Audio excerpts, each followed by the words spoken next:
Price Lord. இயேசுவின் நாமத்தினாலே உங்கள் ஒவ்வொருவரையும் இந்த செப்டம்பர் மாதம் 2025 ஆண்டுல இந்த 9வது மாதத்துல உங்களை நான் அன்போடு கூட கர்த்தருடைய வாக்குத்தத்தங்களை தியானிக்கும்படி வரவேற்கிறேன். கர்த்தர் நம்மை வாக்குத்தத்தங்களை கொடுத்து நடத்துகிறார். கர்த்தருடைய பிள்ளைகளை, இன்றைக்கு கர்த்தருடைய வசனத்தை 2 கொரிந்தியர் 2வது அதிகாரம் 14ஆம் வசனத்தை வாசித்து தியானிக்க போகிறோம்.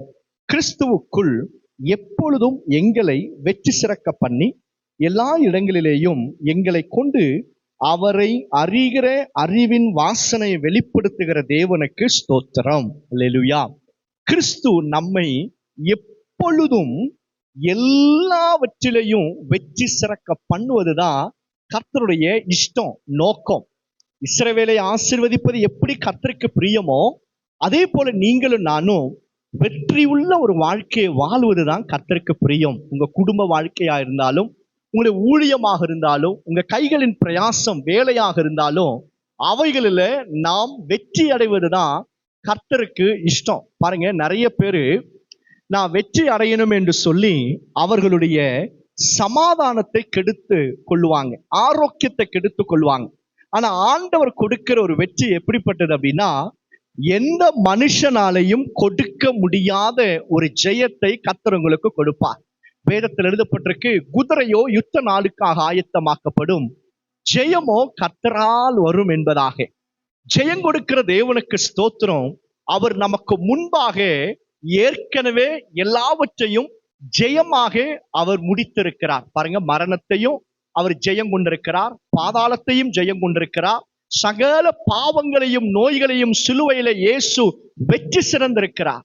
நீங்க கொலேசியர் நிருபத்துல நீங்க வாசிக்கும் போது ஆண்டவர் சொல்றாரு பாருங்க, சிலுவையில அவர் வெற்றி சிறந்தார் உங்களுக்காக எனக்காக. நம்ம இந்த வாழ்கிற இந்த நாட்களுக்கு முன்பாகவே ஆண்டவராக இயேசு கிறிஸ்து அவர் ஏற்கனவே எல்லாவற்றிலையும் உங்களுக்காக எனக்காக சிலுவையில வெற்றி சிறந்திருக்கிறார். கர்த்தருடைய பிள்ளைகளை, ஏதோ ஒரு இடத்துல தோல்வி அடைந்துட்டோம், இனி அவ்வளவுதான், இந்த இடத்துல வெற்றியே இல்லை என்று சொல்லி நினைக்கிறீங்களா? அது அப்படி அல்ல. ஆண்டவர் உங்களை பார்த்து சொல்றாரு, ஏற்கனவே இயேசு சிலுவையில வெற்றி சிறந்திருக்கிறார். இந்த தோல்வியை எப்போ நம்ம ஒத்துக்கொள்ளுகிறோமோ, அல்லது முயற்சியே செய்யாம இருக்கிறோமோ, அப்போதான் நம்ம தோல்வி அடைந்திருக்கிறோம் என்று சொல்லி அர்த்தம். ஒரு காரியத்துல நீங்க வெற்றி அடைவதற்காக முயற்சி செய்து கொண்டு இருந்தா நீங்கள் தோல்வியை ஒப்புக்கொள்வது இல்லை என்று சொல்லி அர்த்தம். கர்த்தருடைய பிள்ளைகளை, ஒருவேளை நீங்க எக்ஸாம்ல ஃபெயில் ஆயிருக்கலாம், அல்லது ஏதோ ஒரு பிசினஸ்ல ஃபெயில் ஆயிருக்கலாம். எந்த இடத்துல நீங்க ஃபெயில் ஆயிருந்தாலும் சரி, கர்த்தருடைய பிள்ளைகளை கவனிக்கணும், ஆண்டவர் உங்களை வெற்றி சிறக்க பண்ணுவதுதான் அவருடைய பிரதானமான நோக்கம். இதை நீங்க உணர்ந்துட்டீங்க அப்படின்னா நிச்சயமாக ஜெயத்தை நீங்க பெற்றுக்கொள்வீங்க. அது மாத்திரமல்ல, நமக்கு வெற்றி வேணும்னா முயற்சி செய்வதை விட்டு விடாதீங்க. நீங்க முயற்சி செய்ய செய்ய கர்த்தர் உங்கள் பிரயாசத்தை கண்டு உங்களை ஆசீர்வதிப்பார். 2வது பாருங்க, நீங்கள் முயற்சி செய்வது மாத்திரமல்ல, பயிற்சி எடுக்கணும். தாவீதுடைய வாழ்க்கையில பார்க்கும்போது தாவீது சொல்லுகிறார், ஒரு முறை சிங்கமும் மற்றொரு முறை கரடியும் வந்தபோது நான் அவைகளோடு யுத்தம் பண்ணினேன், கர்த்தர் எனக்கு விடுதலையும் ஜெயத்தையும் கொடுத்துன்னு சொல்றாரு பாருங்க.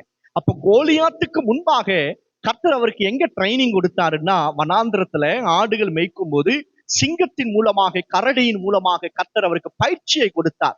கர்த்தருடைய பிள்ளைகளை, நீங்கள் பயிற்சி அடைய அடைய ஒரு காரியத்துல நிச்சயமாக உங்களுக்கு அவர் ஜெயத்தை கொடுப்பார். கர்த்தர் உங்களுக்கு வெற்றியை சிறக்க பண்ணுவார். நீங்க எந்த இடத்துல இருந்தாலும், எந்த சூழ்நிலையில இருந்தாலும், ஆண்டவராக இயேசு கிறிஸ்து உங்களை வெற்றி சிறக்க பண்ணுவார். எப்ப தெரியுமா? நீங்க கிறிஸ்துவுக்குள்ள, அதுதான் வசனம் சொல்லுது, கிறிஸ்துவுக்குள், உலகத்துக்குள்ள இருக்கும்போது தோல்வியும் உண்டாகும். ஆனா கிறிஸ்துவுக்குள் நீங்க இருக்கும்போது நீங்கள் ஒரு நாள் தோல்வி அடையவே முடியாது. கர்த்தர் உங்களை வெற்றி சிறக்க பண்ணுவார். அடுத்தது இதே வசனத்துல சொல்லப்பட்டிருக்கு, அவருடைய அறிகிற அறிவின் வாசனையை அவர் நம்ம மூலமா வெளிப்படுத்துகிறார். அதனால தேவனுக்கு ஸ்தோத்திரம் பண்ணுங்க, முறுமுறுப்போடு அல்ல. ஆண்டவர் உங்களை அவரை அறிகிற அறிவில் ஆசீர்வதிக்க போகிறார். அதனால கர்த்தருக்கு நல்ல மனதார ஸ்தோத்திரம் பண்ணுங்க. இந்த மாதத்துல கர்த்தர் உன்னை வெற்றி சிறக்க பண்ணுவார். உன் படிப்பாக இருந்தாலும், எந்த காரியமா இருந்தாலும் கர்த்தருடைய ஆவியானவர் உங்களை வெற்றி சிறக்க பண்ணுவார். கர்த்தருடைய பிள்ளைகளை, தோல்வியை கண்டு மனம் துவண்டு போக வேண்டாம், சோர்ந்து போகாதீங்க.